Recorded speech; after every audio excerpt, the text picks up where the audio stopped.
how to sort items on a monday.com board. So first go to your monday.com dashboard and then choose your workspace and then just click on your board. Okay, now so for example, we want to sort our tasks by their due date. So let's say I want to sort the tasks by the first one to hit their due date, right? So I want this task 1 to be up here, and then task 2 to be the second, and task 3 to be the third, right?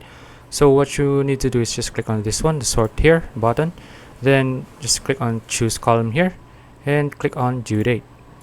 Now you will see task 1 is first one, task 2 is the second, and task 3 is the third. So if you want to sort it by ascending or descending, you can choose here as well, as you can see. If you want to sort by status as well, you can do that. Just sort by status, as you can see. So that's it. If you found this video useful, please like and subscribe for more videos like this. See you in the next one.